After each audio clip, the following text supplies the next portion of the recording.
You're listening to Cosmic Cousins Soul-Centered Astrology. I am your host, Jeff Henshaw. Thanks for tuning in. Cosmic Cousins is released on each new and full moon and at the start of each astrological season. The intention for this podcast is to connect us to deeper learning, embodied health, self-discovery, all through the lens of your astrology practice. Thank you so much for being here and tuning in.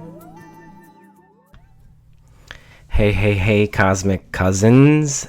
Today is the Pisces Full Moon of 2021 podcast episode, and we're going to dive deep into the mutable water of Pisces. So before we get into all of that, I do just have a few announcements for you. For starters, I am always offering astrology and tarot readings. You can find out more information at cosmiccousins.com. The second announcement I would like to make is that there is a new workshop download available for purchase. It's on Pallux, the asteroid goddess of ageless wisdom. So Pallux, it's called, I'm titling the piercing power of intuitive insight. And so Pallus's themes speak to practical insight, strategic planning, pattern recognition, psychological healing, restorative justice, compassionate communication, and economic prosperity. I use the Queen of Swords in my own practice to connect me to the energy of Pallux, and I also connect Pallux to the intellectual understanding of cycles. So this is the asteroid most associated with astrology and astrologers. I refer to Pallux as the divine counselor. So if you want to learn more about Pallux in your own chart, tarot ritual and altar building with Pallux, the mythology, Pallux in all 12 signs and 12 houses, you can check out the workshop download that is available for purchase on cosmiccousins.com. It will be released on the Libra new moon, October 6th, so you have some time to purchase it. And I can't wait to deepen our connection to this asteroid that is really offering us a lot of deep medicine at this time, because Pallux is currently in Pisces, hanging out with his Pisces full moon. So we'll talk about that later on in this episode. So that's the second announcement I have. First one, astrology and tarot readings available. Second one, the Pallux workshop download is available for pre-enrollment. And then the third one is, unfortunately, I've been experiencing some catfishing on Instagram. So this is a thing that's been going on in both the astrology and tarot community and beyond. Anyone who is using Instagram as a platform for sharing their teachings, a lot have been getting catfished right now. And so what that means essentially is that someone has been created another account. My account on Instagram is cosmic.cousins. So the most recent account that was created was cosmic.cousin with no S on the end. And they have essentially captured all of the images and videos that I have used to share my information and created another account and are soliciting people for readings. So this is a problem that's been going on Instagram for I've noticed it for the last 3 or 4 months. But I just wanted to let you know that just pay particular awareness when you're using social media. Know that I will never solicit you for readings myself. I will never reach out to you and ask you to book a reading with me. I don't think anyone else in the tarot and astrology community will do that either. So this is a time for us to really sharpen our personal tools of discernment. And just big thank you to all of those who messaged me and let me know that this was going on. I felt a lot of support from you in the community for reporting this person, and that account has been taken down. And we'll continue to look out for each other in the community. So just wanted to let you all know, for anyone that might have received one of those messages, I'm really sorry. It's really out of my control at this point, and I'm hoping that Instagram is going to be doing some things to mitigate this, or not even mitigate it, but relinquish this problem from continuing to arise. So yes, Pisces full moon, maybe some of this is part of the Piscean energy that's going on. And so let's get into it. Let's go ahead and transition into our download for the Pisces full moon. And then after that, we get to enjoy an hour-long conversation with one of my dear friends who is a Pisces rising, Felix III. Felix is a queer visual and audio artist and an electronic dance musician. And recently, Felix has released a music project called Pallux, in which Felix creates magical cosmic ambient music landscapes to elicit deeper healing, meditation, and relaxation. So in our conversation, we go deep into the energy of being a Pisces rising. Felix also has Pallux and Black Moon Lilith in Pisces. So if any of these themes interest you, you can stick around for that. And I highly encourage you do, because we'll be listening to 5 different meditation ambient music tracks that Felix has created with the project called Pallux. So again, stick around for that. I'll be playing that throughout this episode.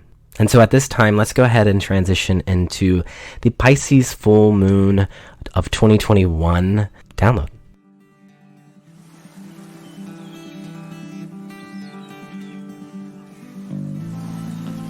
Okay, so here we find ourselves on the Pisces Full Moon of 2021 at the end of Virgo season. Each full moon will find itself in one of the 12 astrological signs. And the full moon will always be in the polar sign to the sun season that we're in. So while we're in Virgo season, we are gifted this opportunity to reflect the full moon through the lens of Pisces, which offers us balance to the harvesting energy of Virgo. I contemplate, I surrender, I release. These are the 3 phrases I have for us for the Pisces full moon. I contemplate, I surrender, I release. Again, if you would like to read along with some of the words that I'll be sharing, I send out a newsletter each new and full moon. You can sign up at the link in my show notes, or you can go to cosmiccousins.com and read along. I contemplate, I surrender, I release.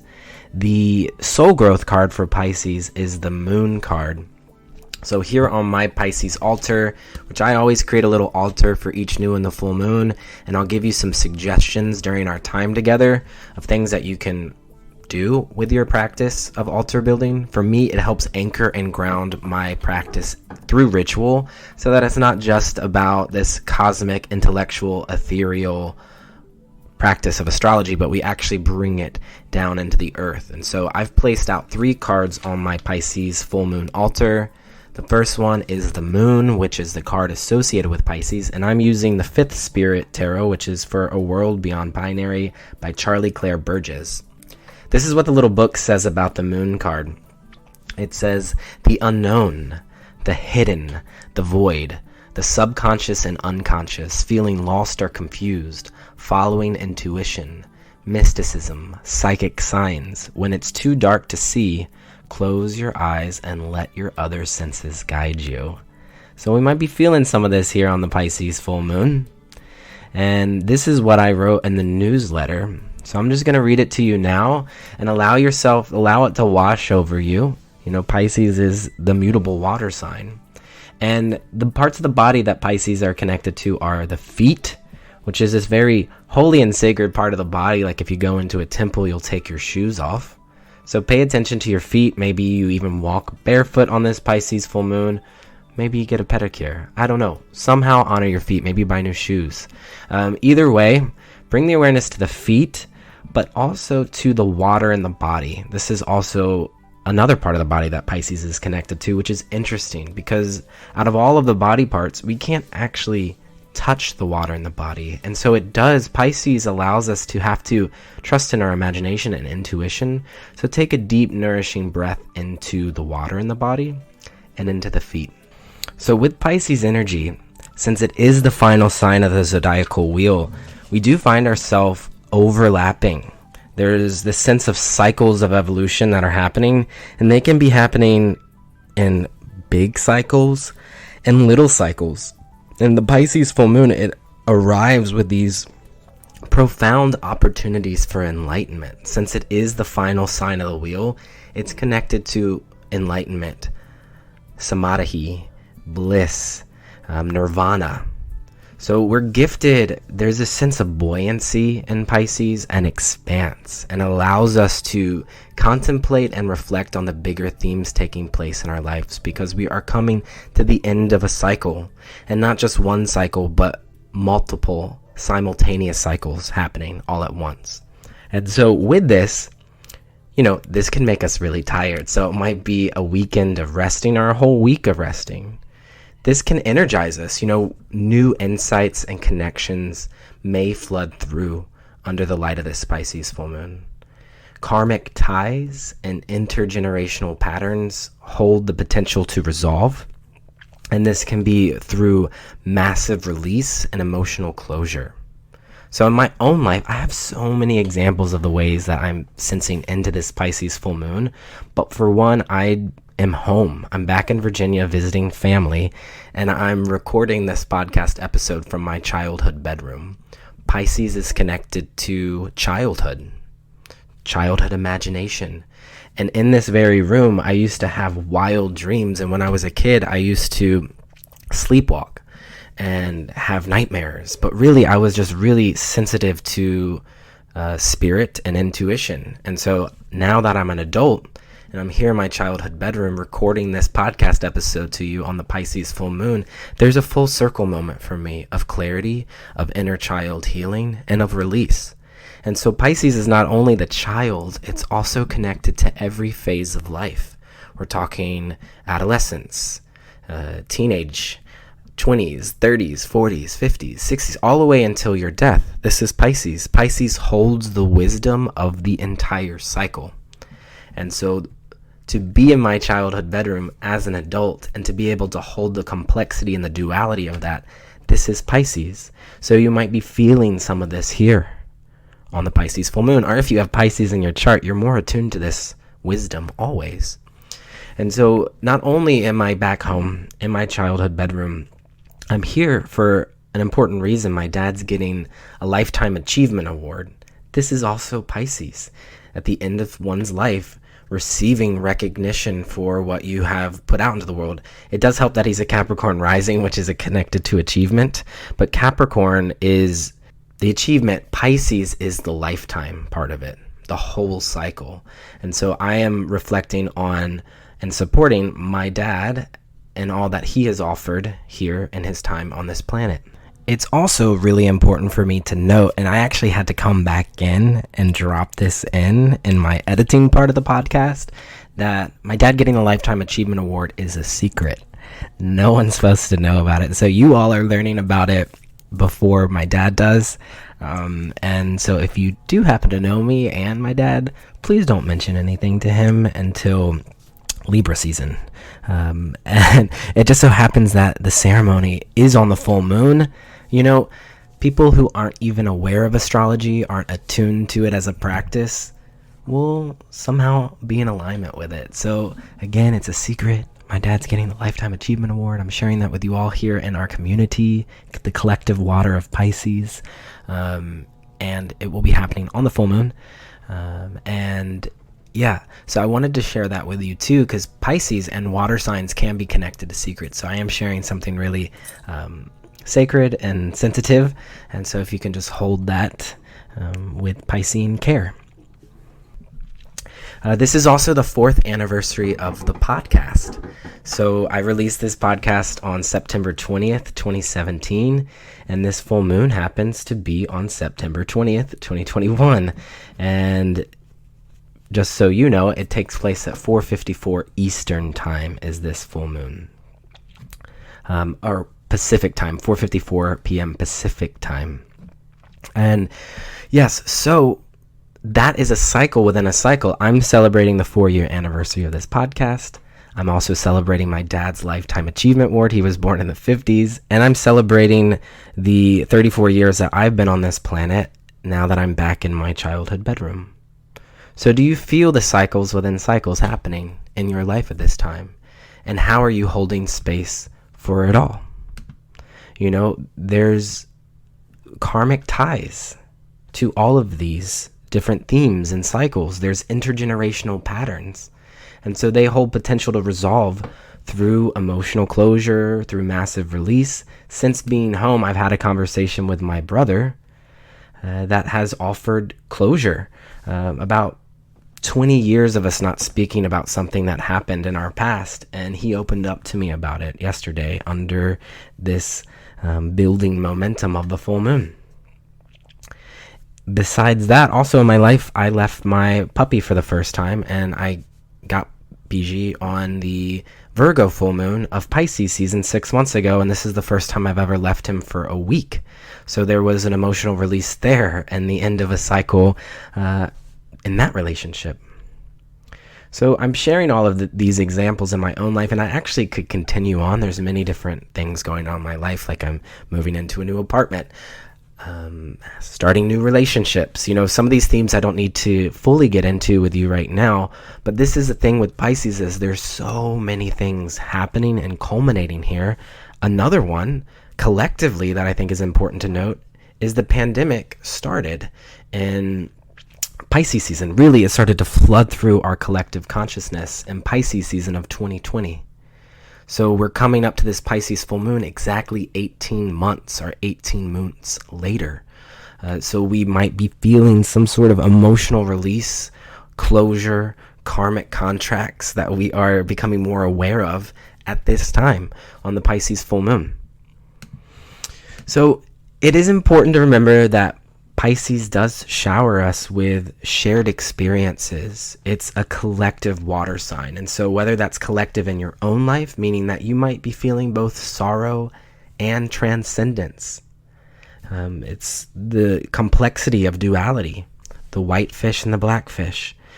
Shock waves of sadness can join together with glimmers of hope and joy. And the thing is, the work with Pisces is if we can sit in the discomfort of contradicting emotion, if we can sit in the discomfort of contradicting emotion, we may begin to discover how powerful our ever-growing sense of compassion, forgiveness, peace, and understanding may swell on this Pisces full moon. And so I just got a text from a mom saying that my childhood best friend's parents are here. So I'm actually going to pause the recording now and go down and talk with them, and then I'll be right back. So that was really cool, because this to me was an opportunity for me to continue speaking to you about these themes of Pisces. But I just had like a 30-minute conversation with the parents to my childhood best friend downstairs, and we caught up. And reflected on, one of them has just retired. Pisces is connected to retirement. Again, Pisces is the astrological sign connected to the end of the wheel. And the other one of them is still teaching preschool and is 29 years, been teaching preschool at the same preschool that I went to. Again, Pisces is connected to the beginning of a life. It's connected to preschool, and it's connected to all the phases of a life, to the end of a lifetime. So I'm looking at one of the cards that I put on my altar for the Pisces full moon. So we have the Page of Cups, the Moon, and then the Ten of Cups. Talk to you about the Moon, but I'm seeing the Ten of Cups right now, which in the Fifth Spirit Tarot, it shows 10 different cups, meaning one's a dog bowl, one is a baby bottle, another one is a cup with a rainbow on it, another is a coffee mug, there's also a fish bowl, a teacup, a wine cup. There's 10 different vessels. They're all different vessels, and they're overflowing. It's like the top cup is overflowing, and it's spilling into the next 2 cups, into the next 3 cups, and then into the bottom 4 cups. So it's sort of, they're making this pyramid shape, and then there's 4 koi fish. 3 of them are jumping out of the vessels. 1 of them is in the fish bowl. This intuitively feels like Pisces to me. It's not necessarily traditionally associated with Piscean energy, but I was feeling it here on this full moon, and I wanted to share it with you all. And so what I'm seeing here when I just look at it, well, the dog bowl. I'm leaving my dog for the first time. But also my love of dogs came from my best friend. They had a dog named Decker, and they also have adopted different dogs since then. So have I. I'm here at my parents' house. They have 3 different dogs here, and we were reflecting on all of the dogs from the past and all of the dogs in our present moment. So there's just that universal compassion of Pisces is felt in our relationship to our animals. And then my childhood best friend that I was just telling you about now has a 5-month-old child. So I see the baby bottle on this tarot card. And, your friends growing older, having babies, seeing their parents who have grown and are now retired, all of this is the great circle of life that is Pisces. And so it's cool for me that I'm having this very Piscean full moon because I'm back in my childhood home. Anyway, so I wanted to share all that because there is a sense of sadness that comes along with that. Of that, I've moved on. I live on the other side of the country and I don't get to see these people that were very formative to my childhood and my upbringing. So there's sadness, but there's also an overflowing sense of joy with the reunion and the reflection of how much love they gave me as a child, and now there's a sense of universal love or compassion that flows from that. This is Pisces. So how do we hold sorrow, sadness together with joy and love? This is here for us to reflect on at this time, and it balances Virgo season. So I'd like to read to you what the book says, 10 of Cups. In this little booklet of the Fifth Spirit Tarot, it says, true happiness, emotional contentment, chosen family, giving and receiving, overflowing love. Love has many hues. Here's the full spectrum. It's quite beautiful, and I highly recommend this tarot deck, the Fifth Spirit Tarot. Another thing that I find interesting is that the mother of the couple that came over and I just chatted with in my parents' sunroom, which, by the way, was just built, and it's the first time I'm seeing it. You know, there's the end of a cycle, beginning of a new cycle. It's spiraling unconditionally, infinitely with Pisces. And I'm even seeing, as I say that, on my little altar to Pisces, I have this little cup that came from my parents' guest bathroom that shows little seahorses on it. And these seahorses have a tail that is spiraling. The spiral is one of the symbols for Pisces. And there's 5 of them, and they're all a different hue or a different color. So sea creatures are connected to Pisces, the spiral, and yeah, so I have this little like Dixie cup of water on my Pisces altar. And I share that because these symbols may be more prominent for us during Pisces. Pisces is a very symbolic sign, so paying very particular attention to the things in your life, the ordinary objects that might be speaking to you in new ways. So anyway, and then this Dixie cup kind of reminds me of my childhood, you know, these little cups.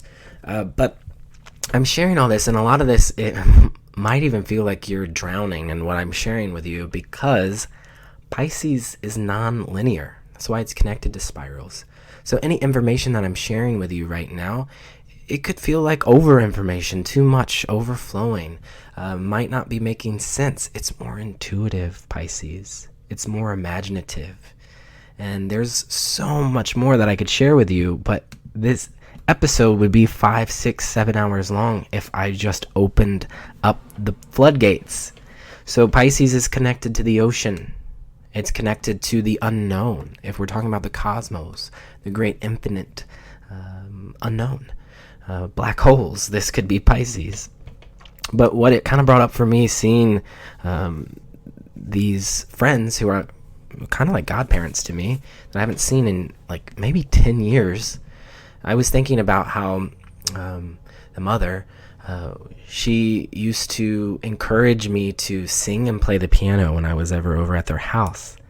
And this is a Piscean expression, is song, pianos, all of the keys, all of the different hues of expression, but also all of the different notes and sounds.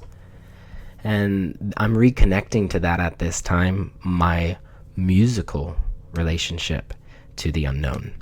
And so anyway, let me get back to the show notes and I'll stay focused.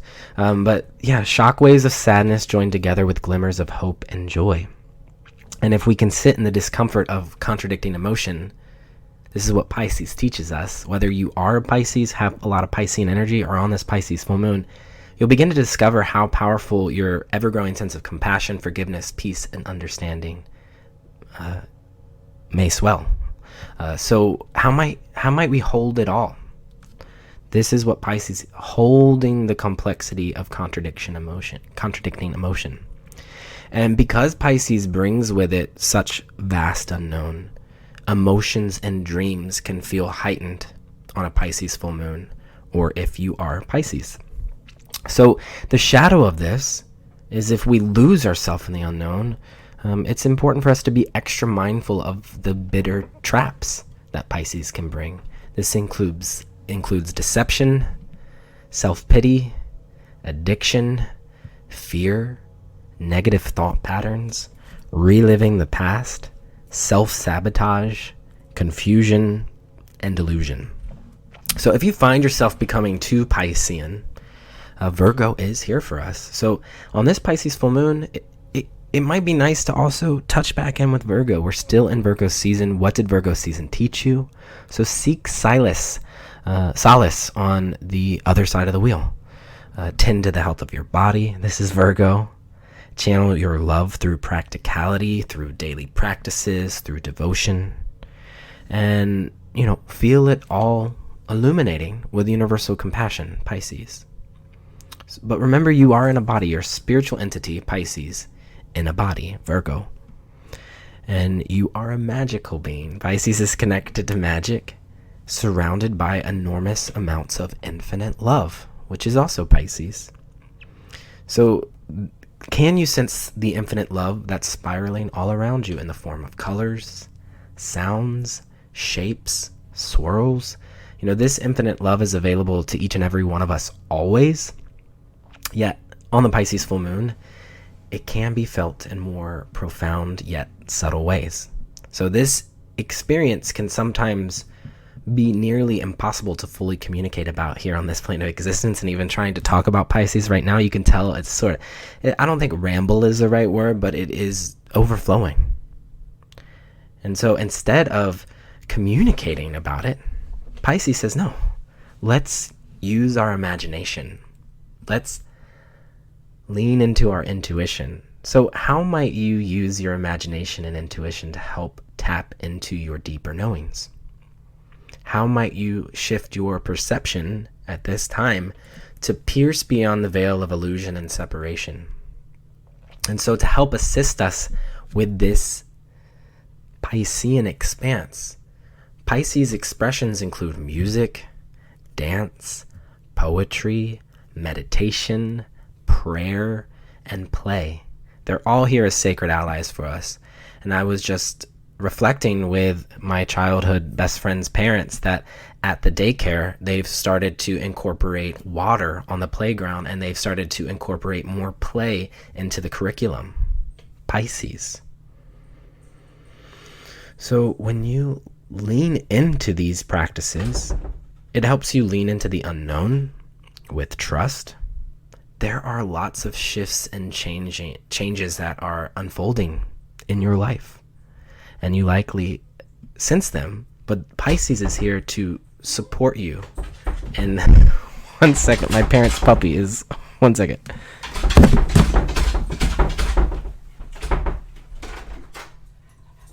Oh, it's Maggie. Hey, Maggie. Hi, honey. Hi, honey. Hey, sweetie. Hi.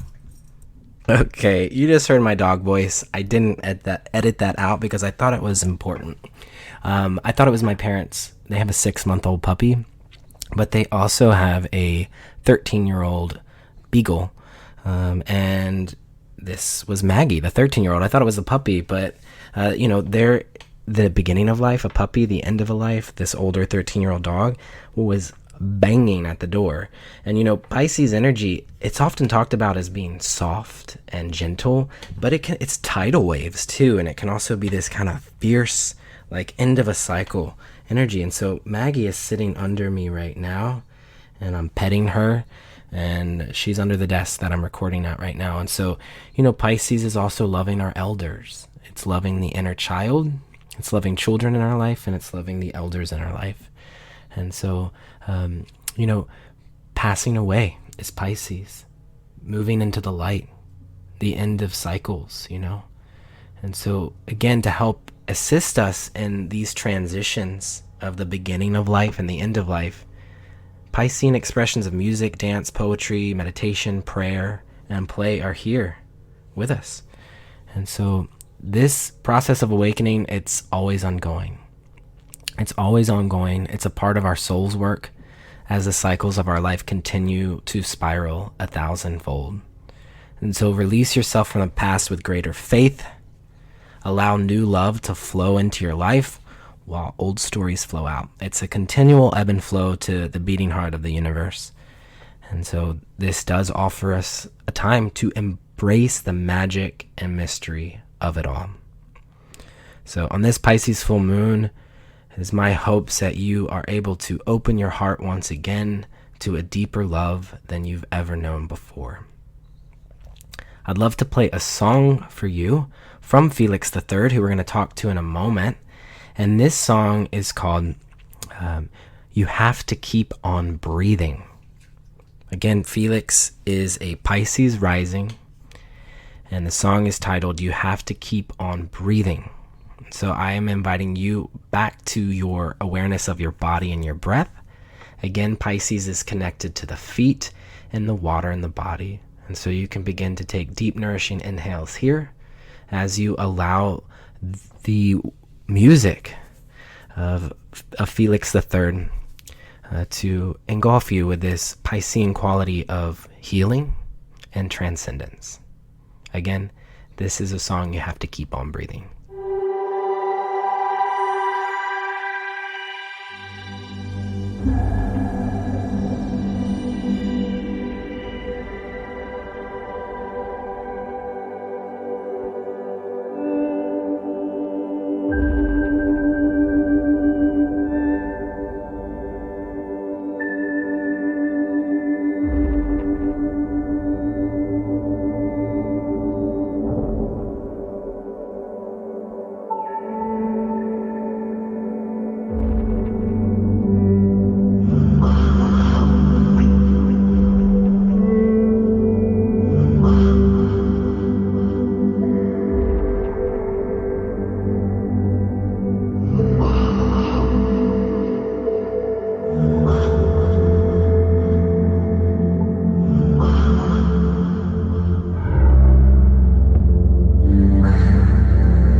deep breath into all of that. So powerful. This is really, Pisces, the esoteric ruler for Pisces is Pluto, the planet of transformation and psychological healing. Pisces is also connected to Neptune. This is the modern ruler, the planet of spirituality. And traditionally, Pisces, the ruling planet, is Jupiter, the planet of philosophy and expansion. But I was feeling Pluto with this song, Deep Transformation, and it really allowed us and allows us to feel into the transformational power of music to help process not only our emotion, but collective emotion. Pisces is collective water, what we are all moving through collectively here on this plane and beyond. But either way, we're going to listen to 4 more tracks by Felix today. And Felix is a Pisces Rising with Pallux in Pisces Rising. And the project is called Pelu, which sounds like palace. And Felix didn't even know that. We talk about that in this conversation. But I wanted to share with you a little bit about Pallux because right now I'm deepening my understanding with this asteroid. The asteroids are within the asteroid belt, which create a bridge between Mars and Jupiter. This is where they are in the solar system. And so the asteroid belt, again, is between the orbits of Mars and Jupiter. And so they're building a bridge between the personality planets of Mercury, Venus, and Mars, and the more societal planets of Jupiter and Saturn. So asteroids are really here as allies for us to create more vocabulary around the ways that we are using our personal gifts to be of service to society. And I talk about this in a new 4-part workshop download called The Asteroids, Awaken the Cosmic Healers in Your Chart. And so on the Virgo new moon, I released the series workshop download. I was originally going to release the Pallux workshop here on the Pisces full moon, but Pallux told me we needed more space, which is cool because Pallux is connected to creating spaciousness. It is the asteroid that is connected to the air element. There's 4 main asteroids. Ceres is the Earth, Pallux is air. And so then Juno, connected to water, will be released on the Scorpio new moon. And then Vesta, connected to fire, will be connected on the Sagittarius new moon. So if you'd like to deepen your connection to the asteroids, you can buy all 4 of these workshop downloads on cosmiccousins.com. Or if you just want to deepen your connection to Pallux, you can do that. You can buy them individually as well, and they're available for purchase right now. And so I did want to share a little bit about Pallux with you because Pallux is currently in Pisces. And just for our notes, this Pisces full moon is at the 28th degree of Pisces. So you can look to your chart to see what's going on at the 28th degree of Pisces in your chart, or within 5 degrees of this. And so for me, I have Jupiter in Pisces at the 26th degree, so I'm focusing on this part of my chart. But Pallux is currently in Pisces at the 17th degree. And Pallux has been in Pisces since March of 2021. So Pallux, again, is the glyph for Pallux is, it looks like Venus's glyph, but instead of a circle, it's a diamond. And on this Pisces full moon, we do get an opportunity to expand our awareness of Pallux. It's the asteroid that's connected to ageless wisdom. And it's cool because Felix, who's a Pisces rising, also has Pallux in Pisces. So the music that Felix gives to us could offer us a deeper connection to Pallux as well.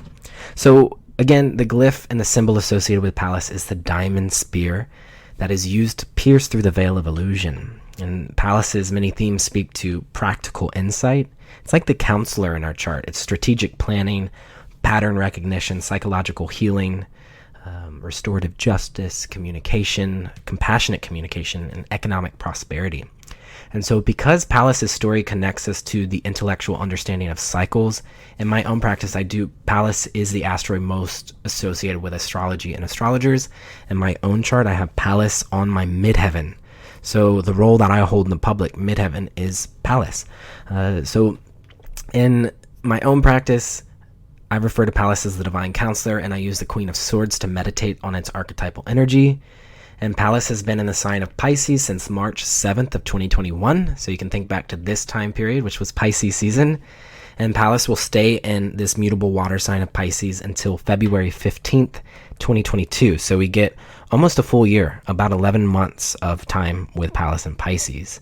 And so we are gifted incredible opportunities to sharpen our tools of psychic receptivity during this time.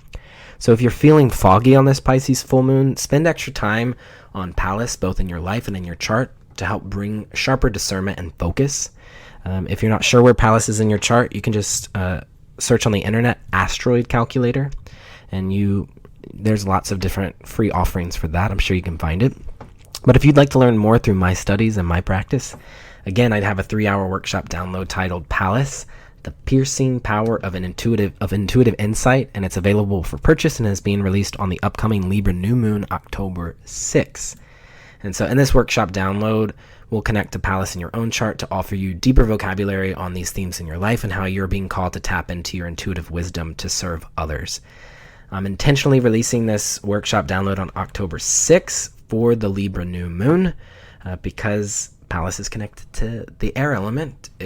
Pallux is connected to practical insight and pattern recognition, which are all gifts that Libra has. So this is an asteroid that is connected to both Libra and Aquarius. So if you work with either of these signs, if you are a Libra or Aquarius, it would be of great interest to you to discover where Pallux is in your chart. Or if you are a counselor or an astrologer or work with any of these other themes, even if you're like an architect, looking at cycles and patterns from an objective perspective. So this deep dive ritual, again, Libra new moon, and it's an honor to do this work with you, and this information, it's incredibly beneficial at this time, as this information is wanting to come through to me right now really strongly. So again, it's available for purchase on the website, and I'll talk more about it on the Libra season episode, which I'll be releasing in a few days, because Libra season starts in just a few days. And so there'll be another podcast that is introducing us to Libra season. So again, I did a lot of talking on Pallux. If you want to learn more, just sign up for the workshop download, and or continue listening to the podcast, because I'll be continuing to talk about the asteroids and the rest of this season 8 of the show. And so at this time, we are ready to go into our conversation with Felix, which is in honor of the Pisces full moon. Again, Felix is a queer visual and audio artist and an electronic dance musician. Recently, Felix has released a music project called Pallux, in which they create magical cosmic ambient music landscapes to elicit deeper healing, meditation, and relaxation. Felix III is a Pisces Rising with both Pallux and Black Moon Lilith in Pisces, and so we dive into all of this and more in our conversation. I hope it serves you well on this Pisces full moon. Before we get into that conversation, I would like to share with you another song by Felix to usher us into our conversation. And you can just even tell by the titles of these songs how Piscean this is. And the cool thing is Felix didn't actually know that they were a Pisces rising until a week before we sat down to record. We'll talk about that in the conversation too. And so this next track is titled, where is it? The Mechanical Mermaid is Lonely. This is a translation. The titles of Felix's song tend to be in Spanish. Felix is Mexican-American, but the translation is The Mechanical Mermaid is Lonely. And I just called Felix, and Felix was on their way to go shoot a new video for their project, Felix III, at a pool in Long Island. Felix lives in Brooklyn, New York. And the reason I'm sharing this with you, because after our conversation, I saw Felix posted on social media that they were looking for a pool to shoot a music video in, and asked if anyone knew of a pool. And it just so happened that my friend showed me that they were at a pool in New York, sent me a picture, and so I reached out to that friend, and then they reached out to their friend who had the pool, and it worked out. So Felix is right now in this moment I'm recording is shooting at this pool, which again, Pisces and water, but 3 degrees of people.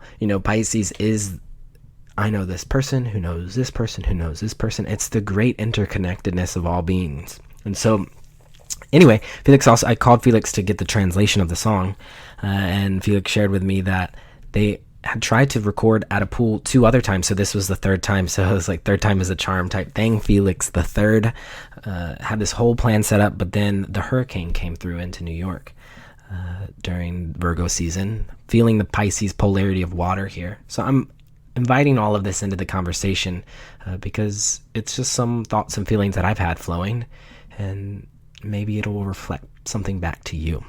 Again, I'm going to play the song The Mechanical Mermaid is Lonely. That will transition us into about an hour-long conversation with Felix. So let's listen to this song now.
Here with us on the show today, I am super excited to introduce you to a dear friend of mine, Felix III.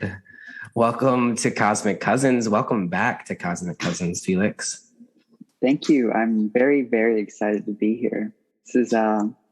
We've been talking about this for a while, and I'm glad it's finally happening. You know, we started really talking about it back when Jupiter entered Pisces earlier this year in 2021, which was in May of 2021. Oh, really? Jupiter entered Pisces, but was only in there for a few months and then retrograded back into Aquarius. We'll talk about that today. It's important to our conversation because your work feels so Piscean to me. And I'm happy to share that with the listeners today and to reflect on Pisces because we're gathering for the Pisces Full Moon for this episode. So, Felix, just a little background on who you are. For one, you did the sound for Cosmic Cousins back in 2019 for the Queen of Sagittarius live podcast episode, which was in Brooklyn, New York. And so you do have a background with sound and music. You're also connected to fashion. Could you tell the listeners a little bit about you and your offerings? Sure. We worked together. I guess it was 2019, wasn't it? Wow. So I do music. I score. I have this project, Pelu, which is an ambient project. And I also have another project called Felix III, which is my electronic dance music that's going to be later in the year. But I have a fashion line called the MXA. That's abbreviated for the Mexican American Poncho, where I've merged traditional 1950s varsity style jackets with Mexican textiles like serapes and saltillos and things like that. But I'm kind of a all around artist, visual and audio. And because of the pandemic, I've been really tapping into different sides of my music, which is why I created this project called Pelu. And I really created this solely for the purpose of helping people calm down and help people meditate or whatever they needed to do, where the music can take them somewhere else. Because I think that the pandemic allowed me as an artist to realize it's wonderful to create things for yourself, but I felt like I wasn't really creating anything that wasn't specifically just for people to use in their own capacity and to really help them. And whether it does or doesn't is not really it really doesn't matter for me. It's just that I'm putting this out there, and if people tune into it and it helps alleviate some of the uncertainty, then that's all I can really ask for. And that's kind of how that project came about. Yeah. And it is so in alignment with the energy of Pisces. Everything that you're talking about is Pisces' gift to the world, which I'll reflect on in a moment with you. But I just want to share with the listeners that when I listened to your music, I felt Pisces. It all connected me to the energy of Pisces. And then because of that, I invited you to be on the podcast for the Pisces Full Moon, but not knowing that you were a Pisces rising. I knew you were a Leo with on the Cancerian cusp, but I did not know you were Pisces rising. So when you sent me your birth info, I wasn't too surprised. I was like, it's right there. You're a Pisces rising doing your Pisces rising work. So do you know what I mean when I say your Pisces rising work? And do you connect to being a Pisces rising? And how do you? No, I actually don't. I think that you talking about this to me I think what I kind of more associated with my Pisces was what I was thinking was me being a Cancer, because being a cusp, so funnily enough, I always thought I was a Cancer until I met you and you did my birth chart and I found out I was a Leo. And this was before we did the sound, the meditation room a couple of years ago. You did my birth chart for me once, and I don't even think you realized that I didn't know that I wasn't a Cancer. And that kind of sent me into a whirlwind of who am I? What horoscope do I read? Yeah. And this was right at the beginning of me learning about some of these different things and learning tarot and stuff. So to answer your question, truthfully, no, I always kind of associated that sort of stuff with me just being a Cancer. Yeah. Well, so your birthday is July 22nd, which is that day where if you go to a store and pick up an astrology book, it'll say July 22nd is Cancer. Yes. And then July 23rd is Leo. But actually the sun in some years will move into Leo on July 22nd, like it did this year. And so you are a Leo at the 0 degree. And, it's interesting when you reflect back your fashion creations.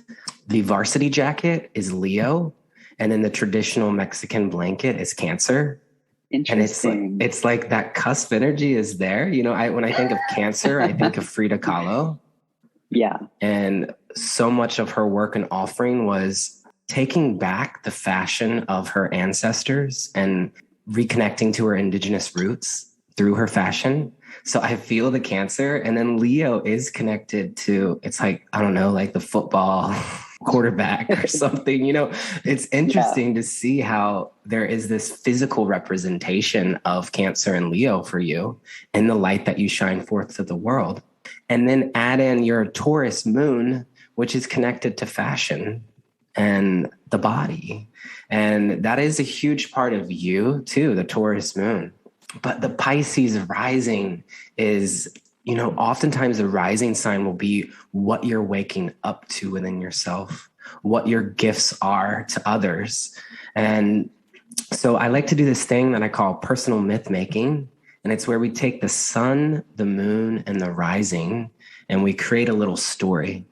So I'm going to share yours with you and see what it brings up for you. So it's going to create a little image. So when I look at your chart, you are a Leo sun. And so the character of the story is the heart-centered lion. But knowing that you also connect to Cancerian energy, we might bring in some of the connection to ancestors and tradition. So now I'm seeing like a heart-centered lion wearing the varsity jacket with the Mexican blanket. Okay, so that's the character of the story, our sun sign. The moon is the backdrop. So you're a Taurus moon. Taurus is connected to taking our time, enjoying our five senses. And so the backdrop is a field of rolling greens. So it's actually, to have a Taurus moon, it's a quite lovely placement. But the rising sign is, what is the purpose? What is the lion doing here? And so the phrase that I have for Pisces rising is making music that connects us to the cosmos. Really? So I'll share the phrase again. It's the heart-centered lion in a field of rolling greens, making music that connects us to the cosmos. So that's your personal myth. It sounds like you. Yeah, it does feel like me. It does. Because I've always, in a way, when I started learning about the tarot, I really quickly connected with the star card because of this idea of just like laying in a field, really looking up at the stars and like pondering all of the possibilities, right? And taking in all the experiences that we've just kind of come through. Even as a kid, I grew up in a rural town in my grandfather's farm. And so like so many nights were spent just laying in the fields around his house, looking at the different constellations. Beautiful. Well, we even get the Taurus moon in there, like laying in the field. Taurus is connected to farming too. It's fashion farming, which is an interesting combo. But it's working with the material world. And cultivating beauty and nurturance. So there's a Taurus moon. It's so cool to see how reflective astrology can be of our own life, even when we're not even aware of it. Like you were not necessarily aware of the Piscean traits. So as a rising sign, rising is what we're waking up to. On a soul level, it is part of our purpose for incarnation on this planet. But it can also, the rising sign can also be what people recognize in us, what they see in us. And so it can also be like the person that opens the door to the house that is Felix, is Pisces rising, is like, welcome. So some of the Piscean gifts, I have, a list here in front of me. And the first one that I'll share is connection to magical other worlds elicits fantasy and imagination. Yeah, that's pretty on the nose. Yeah. Could you share with us why that's on the nose? I can feel it from your music, but I'm curious to hear in your words. Well, I was raised on fantasy in a sense because growing up, I'm Mexican American, and my dad's family, which is the Mexican side, we were just endlessly told stories of the supernatural, right? So everybody's all of my aunts and uncles and grandparents and their grandparents had stories about crows that came in and took people's souls, that had, La Llorona, like all the classic Mexican tales. And everybody had seen something or tuned into something. Or had to repel something from their house, a spirit, or welcome spirits into their house. And there's a lot of offering in the spirit world in Mexican culture. Like the death is something that's really just it's just a new beginning in a way. So in Mexican culture, you don't shy away from death at all, and you don't mourn it, you celebrate life. So for me, having one foot in this world and one foot in the next has kind of always been necessary, because I think in a way, having these stories and being around this sort of like family and connecting, and like, some of my aunts or my grandparents had an intuition that some of my cousins didn't get and some did. And I always felt like I had some of that from them. And I generally, when I'm doing best in life, is when I allow myself to trust my intuitions and trust people that feel that, give off that kind of positivity or radiance. I don't know really how to explain it. So it's just kind of like moving through energy. And in the worst periods of my life are when there's a block and I'm not tuning into myself or tuning into other people. And I'm really just kind of at the mercy of other people's decisions. When you lose that kind of like, when you close your connectedness to other people, if that makes any sense. Does. Everything that you're sharing. I mean, the thing is, when we talk about Pisces energy, any of the themes, it can bring up confusion. It can, like, the communication about it is nearly impossible to talk about Pisces because it's the last sign of the wheel, and it represents the end of a cycle. It represents enlightenment. And when we step over into the other realms of consciousness, which you're talking about, it's like with Pisces, the veil is very thin. And so there's one foot in this world and one foot in another world. And so to talk about it and to give actual words to it, it actually is impossible because it's more of a felt experience. And so that's why a lot of people with strong Piscean placements are incredible musicians. And that's why I have the little catchphrase for Pisces Rising is making music that connects us to the cosmos. It doesn't mean that all Pisces Risings will be musicians. It doesn't mean that all people with Piscean energies will, but it is an incredible way to take that deep well of empathy and sensitivity and compassion for all things and to channel it through devotion to some sort of craft or art that allows you to express all of that. Because it's like, if you have a connection to other realms of consciousness, what are you going to do with all of that? And so I think I always go back to Queen of Pisces, which is Nina Simone. Mm-hmm. And, she had this incredible ability, which I'll go ahead and read. I have 5 different Pisces traits here. The first one was connection to magical other worlds, elicits fantasy and imagination. This one I think is important, which is a deep well of empathy processes the emotions of the collective. Yeah. I'm going to read that again. Deep well of empathy processes the emotions of the collective. So Pisces is our collective water sign. Cancer is personal water, which is like, this is my family. This is where I come from. That's Cancer. Scorpio is interpersonal water, which is, that's my lover. I'm feeling my lover's emotions. That's intense, right? And then Pisces is collective water. It's feeling the emotions of the collective. So when I hear you say that, you started to create music to put people in a meditative place, Pisces is a sign connected to meditation. It's a sign connected to music and processing the emotions of the collective, which Nina Simone did when she was playing the piano and singing, And so that can be a lot to take on, particularly when we're moving through a pandemic. It's like the emotions are so heavy right now. And so I'm celebrating you and that you created this Pelu project during the pandemic.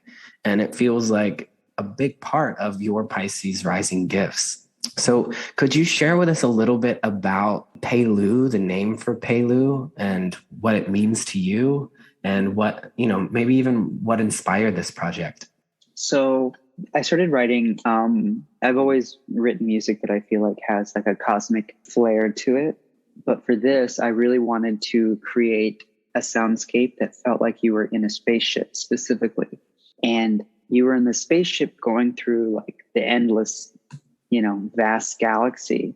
And I wanted the music to sound like it was like a warm soundscape around the ship. And so depending on where in the galaxy you traveled, the music would change and you would take on the different energies of where you were. So I would say that it's an environment. It's like the music, the individual tracks are environmental without actually there being an environment, because it all takes place from the spaceship, right? And originally the name, like I wanted Pallux as in like Castor and Pollux, because I always found the twin stars always interest me in terms of mythology and how sailors would use those stars to navigate out of harsh waters and things like that, back to safety, back to land, right? And that was the intention when I thought about like, I want to create a name that has to do with the stars. But there were so many different variations of that. And I was like, well, I'm just going to create my own, and created Pelu. It's a name that I'd used when I was, I think, 19 or 20. I wrote a manuscript that I finished. It never got published, but one of the characters in it was Pelu. And I came back to that name, years later, and kind of thought, well, this character he didn't have the ending I thought he was going to have back then. So let's put him somewhere else. And let's see what we can bring out of him, So that is how the kind of the name and the idea of the music and everything kind of came together. It was really organic. It wasn't something it was methodical. It just kind of organically happened. Yeah. But, when I speak about it, it seems like I plotted it out on a sheet and said, this is what I want, but it really was just happening all at the same time. Well, why don't we go ahead and listen to a song from Pelu? Love on a Starship feels right now, because you are talking about the stars and getting on a ship. Does that sound right? Yes. Sounds great. So let's listen to that now.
Okay.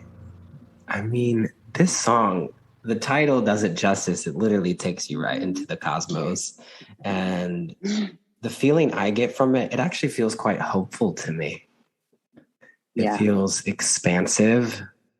It feels radiant, which radiant is a word we might use for Leo. Yeah. Hopeful might even be a word we use for Leo.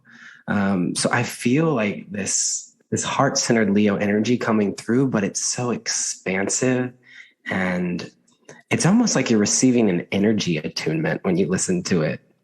Like it feels like sound healing to me, and which is very Pisces. When you listen to Love on a Starship, when you listen back to it, what does it make you think of, or what does it make you feel? It's a track that it's more cinematic than some of the other tracks, but I think in a way that allows you to relinquish control.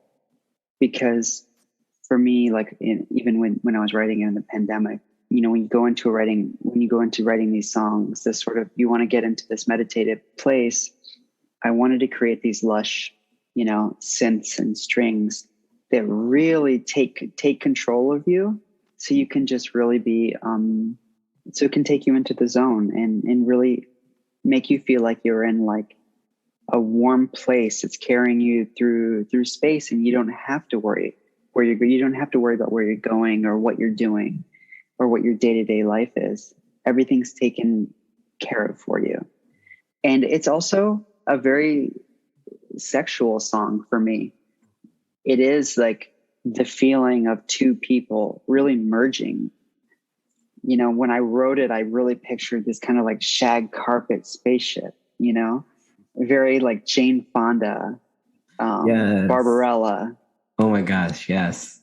Where you're merging, you're becoming two become one, or three become one, or 50 people become one. It's just that's why it's love on a starship. There's no limit to what can happen on this ship. I mean, that is some Pisces right there, where 50 people become one. Yeah. And it takes us on a journey. And so when we talk about Pisces as this connection to magical other worlds that elicits fantasy, you're doing that here, but you're also processing the emotions of the collective by doing that. And that's the two fish of Pisces. There's a darker fish that kind of goes into the deepness of emotion. And then there's the light fish that goes into fantasy and imagination, but it's both that are swimming together. And so it's like through this visualization that is elicited through the music and the sound, it also helps us to release emotion or fear. When I first listened to this music that you released, and I think it was right back when Jupiter entered Pisces, it was around that time, I felt this tremendous amount of release that was happening. I mean, the things that were happening in the world around us, like the mask mandate lifted. And so It was the first time I was able to hang out with people in person, like a group of people that were vaccinated without masks on. And it was emotional. It kind of felt out of body and a little surreal, which was all Pisces. And I felt that when Jupiter entered Pisces. And I remember thinking, oh, Felix is onto something, because in 2022, Jupiter's in Pisces all year. It re-enters Pisces at the end of 2021, a few days before New Year's Eve, and then Jupiter's in Pisces in 2022. So 2022 is an expansion, Jupiter, around Piscean themes, meaning we're all going to be processing our emotions of the pandemic. And so we need offerings like yours to help us process that, because everything's been so Aquarian the past 2 years. It's been so focused on humanity, Aquarius, and also on information, expanding our consciousness. Collective consciousness is Aquarius, through information and through social awareness. But then Pisces comes after Aquarius and says, shh, let's stop talking. Let's just be in the void of it all and release and transform. So we had a taste of that this year, but next year it feels even bigger. And so for you as a Pisces rising, you will be coming into more of your Piscean gifts to help us transform fear. So this is the third Pisces trait: transform fear and confusion into a devotional prayer for peace. this is also Pisces. Wow. Because Very Pisces, poetic. at the end of the day, is about peace. It's peace for all beings everywhere in this galaxy and beyond. And what I'm so interested about is that you titled your project Pelu. And so I'm going to pull up your chart. I think that this is such a good learning opportunity for us. So you'll see in your chart right here, Pisces rising at the 5th degree. This is the rising sign. But what is so interesting is that the first planet or planetoid to rise at the time of your birth is Pallux in Pisces. So you are not only a Pisces rising, you are also a Pallux rising, which Pallux is spelled Pallus. Just as a side note, Pallux is spelled Pallas. And Pelu, how do you spell Pelu? Pallux. So it's literally like the non-binary version of Pallus, having the X there. Like that's what it feels like to me. And I think I'm bringing in that non-binary queerness because you also have Black Moon Lilith in Pisces rising too. And Black Moon Lilith is what I call the queer witch in our chart. Really?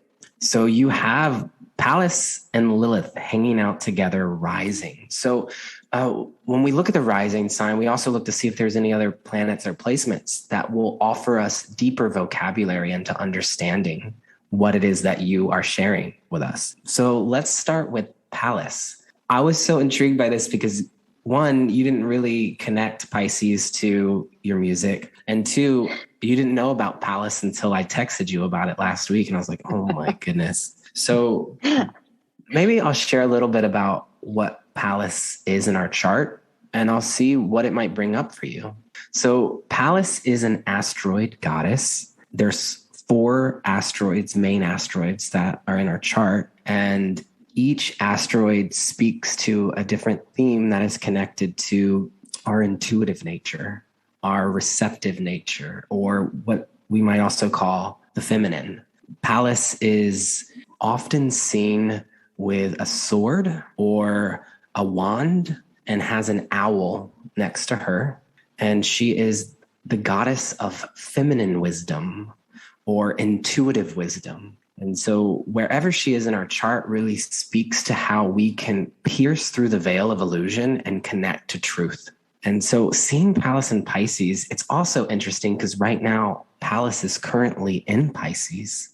And on this Pisces full moon that we're coming up on, the full moon is hanging out with Pallus in Pisces and Neptune in Pisces in the sky.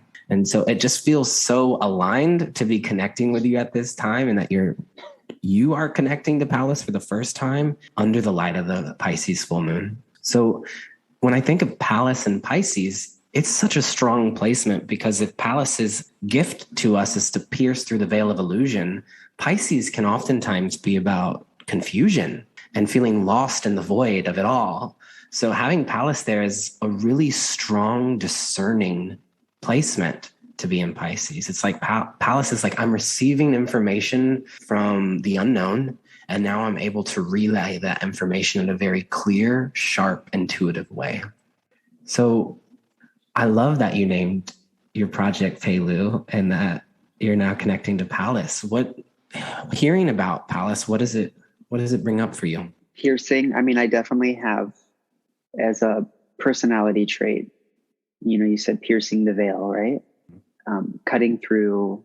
I'm not sure how far that goes, but I think these things are both happening to me in real time currently as well. There's this insane level of confusion, even in my own life as an artist and as somebody who just exists, in America. And also, while I'm very confused about lots of things that are happening, career-wise with life choices, etc., through this project and through the other project that I'm working on, I feel like I'm piercing through my own self and kind of tapping into new skills, new power that I hadn't really tapped into in a while, that I've been kind of afraid of, tapping into the unknown, the darker side of myself. And that's kind of what both of the projects that I'm doing, I want them to help people figure that out as well, and to really tap into the darker side, the unknown, not being so afraid of it. So, those are the things that are coming to my mind right away from what you just said. Yeah.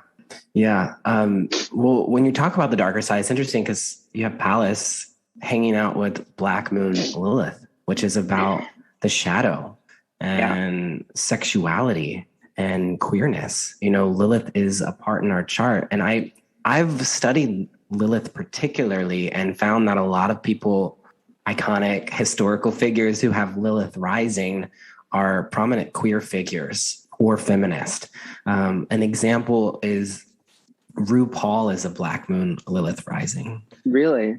And there is a sense that those with Lilith rising at the time of the birth, that they're going to be touching base with these parts of ourself that might be maybe condemned by our modern patriarchal world. Lilith was part of the story is that it is said that she was cast aside from society for being too sexual.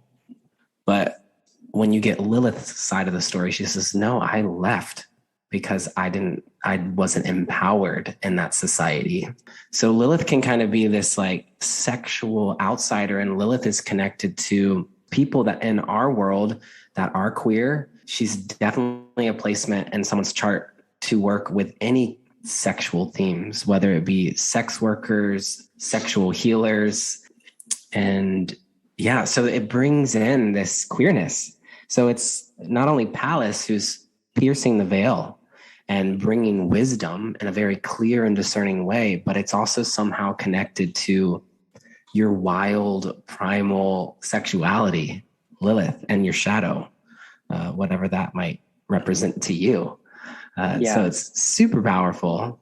And I'm curious because when I look at your Instagram, the little catchphrase that we all get to put there, you say making music to crash the system, and you spell system CIS-TEM. And that feels very Pallus Lilith to me. I mean, I think my whole identity since I was a kid has always been I've definitely been an outsider most of my life, right? Not really fitting in all of the different molds that we're really supposed to exist in, which I think a lot of queer people can relate to. But even being queer, even being gay, there are their own hierarchies. There are their own subsets and groups. And even within that, I've never really felt like I belong to any one thing. And I think that for a long time, it kind of made me feel like an outsider. But I think over the past maybe 2 years, I'm beginning to realize how powerful it is to not necessarily to have a diverse group of people that are your friends and families and peers, and then to kind of be able to move between them and learn from different things and not really be one thing, but kind of make it up as you go along. And I feel like the Lilith, from what you're saying, kind of I identify with that in some ways, choosing to go off onto your own and choosing your own path, even if it is harder in a lot of ways, because there is no blueprint for you. And I think part of the artist's life is not having a blueprint. Each person figures it out in their own way, and there's no certainty or roadmap for you to get there for wherever that is that you want to get to. Yeah. And when I hear you sharing this, I'm thinking about how all of this is coming through the lens of Pisces, because it's at the end of the day, it's like this queer witch Lilith in your chart and Pallus, the goddess of intuitive wisdom. They're there for a Piscean purpose, which is to connect people to magical other worlds, to process the emotions of the collective, to transform confusion into a prayer for peace. These are some of the things that we're talking about. Yeah. I think that my favorite artists, in all different mediums, those are the people that take you somewhere that you've never been, or maybe you feel like you've been there, but it's not familiar. And they really are okay with tapping into that dark side of themselves, because you connect with them in a totally visceral way that you couldn't connect to with another artist, you know? And I've always found with my music, that's the way that I want to connect with people, like to let them into the secret world of my inner life by also showing them that they also have this in them too. Yeah. Is there a song that might connect us to some of these themes? So honestly, Dile Adios al Sol, I think is a good one for that, because that translates to say farewell to the sun.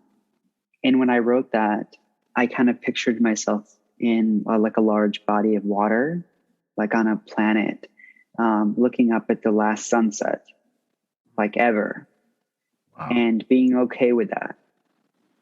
Why don't we listen to that now?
I'm so glad that you gave us that visual of the last sunset and being like surrounded by water.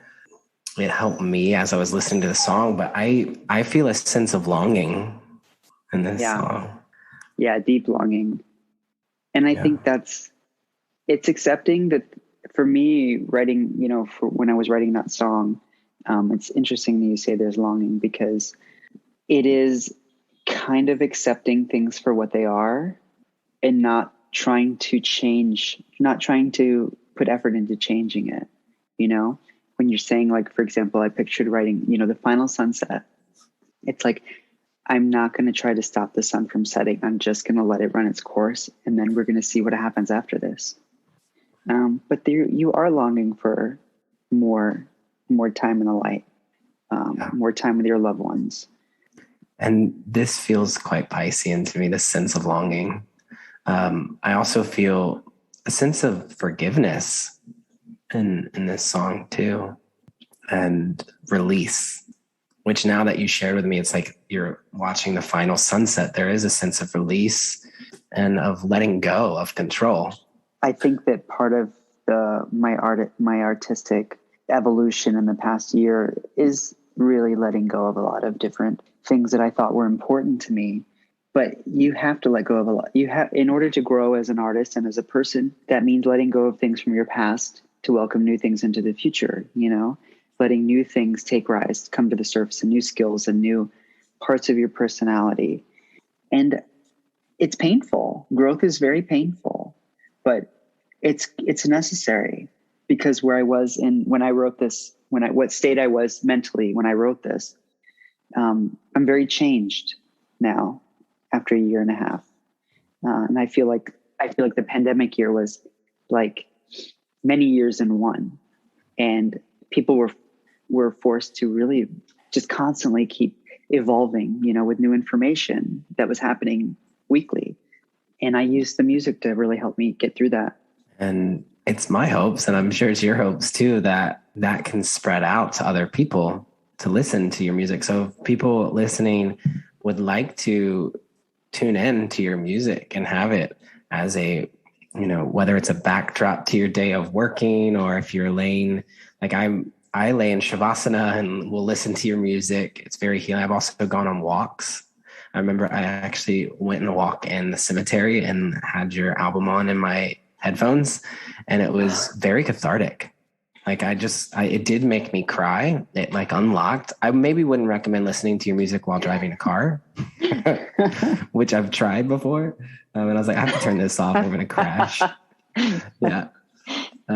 How might we get in touch with your music?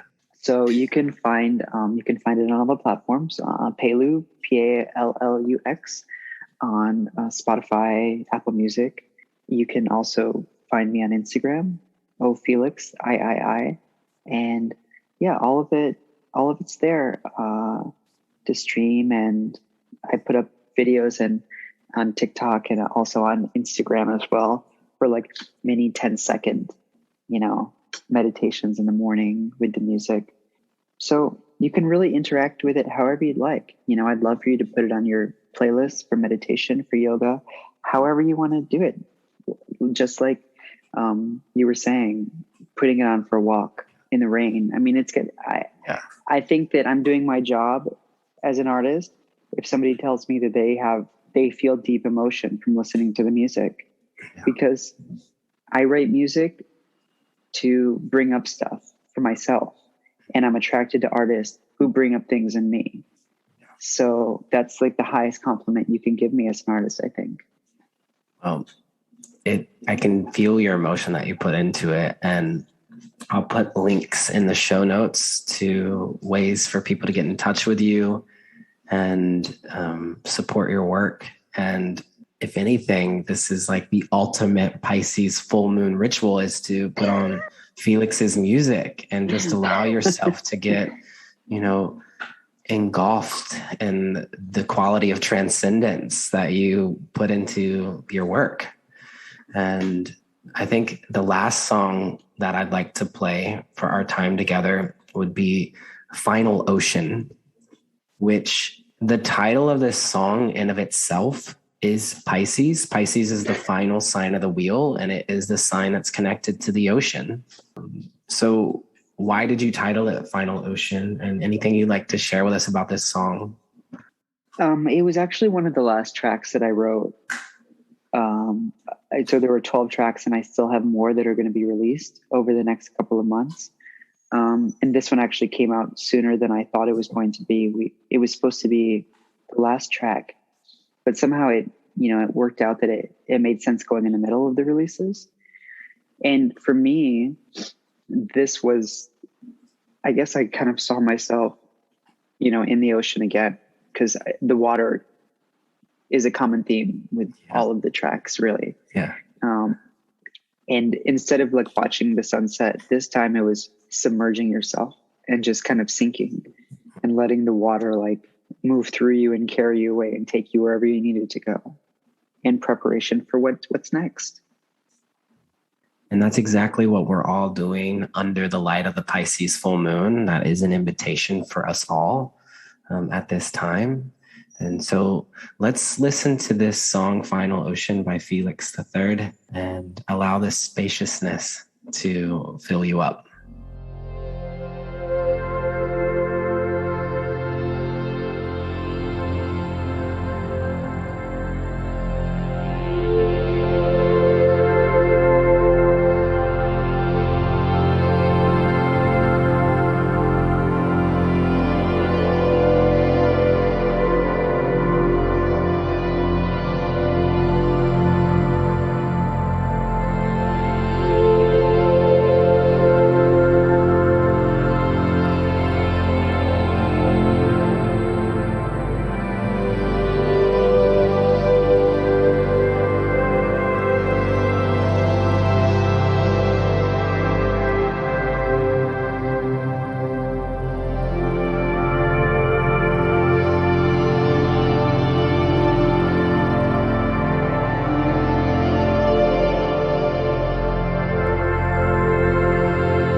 I feel in that song a sense of compassion and love for all beings.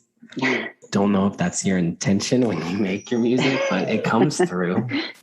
And that would be a Pisces trait that we have, is love for all. And it feels like that song to me feels like it's like wrapping you in a blanket. And that blanket is like almost like a blanket of sadness, but also a blanket of comfort at the same time, like all in one swoop. That's been told about my music in the past for sure. Felix, it has been such an honor to connect with you in this way for the Pisces full moon. And we're all sending you a lot of love for sharing your love. And what are you thinking about on the Pisces full moon? Or what are you feeling? You know, Pisces is less about thinking. That's my Aquarian coming in. But it is more about feeling. You know, for me, it was a very chaotic summer, which I think for a lot of people it was. There was a lot of emotions running very high. For me, like where I am, I guess this season is I've tapped into, you know, while I'm always feeling this kind of water energy, this Pisces energy, I really tapped into the fire inside of me and brought out some dark sides that I think were really necessary to help with healing, because part of, my personal growth is realizing that sometimes what society views as our shortcomings or our dark side can also be a great gift, and the things that make part of our personalities golden and brighter and sparkle and attract people.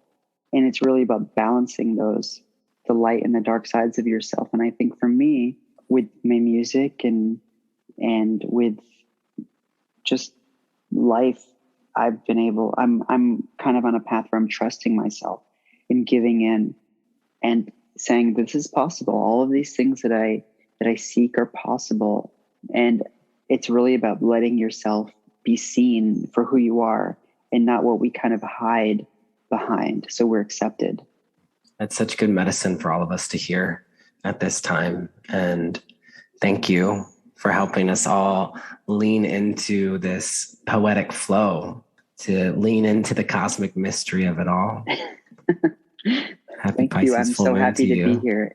And I've learned so much in just this short amount of time. There's I really appreciate so much more too. I mean, we just talked about Pisces in your chart. And so, maybe at some time I'll have you come back for Leo or Taurus energy, since you have that pretty strong in your chart too. I would love that. Yeah. Well, thanks again. Thank you.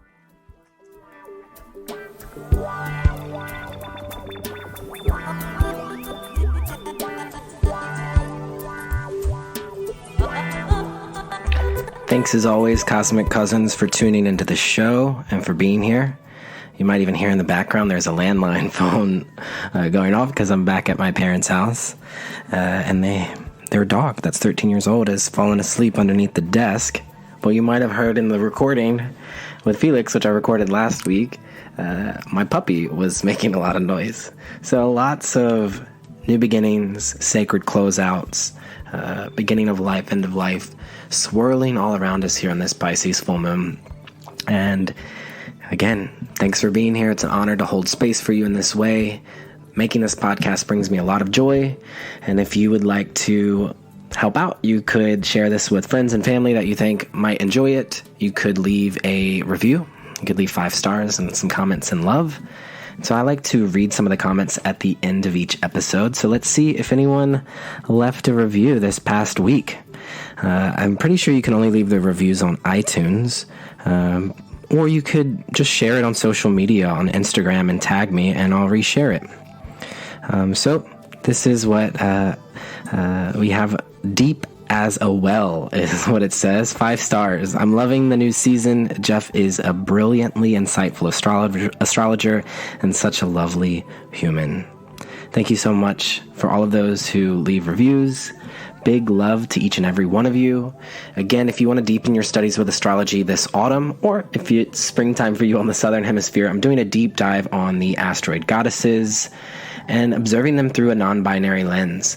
Right now I'm connecting to Pallux, the asteroid goddess of ageless wisdom.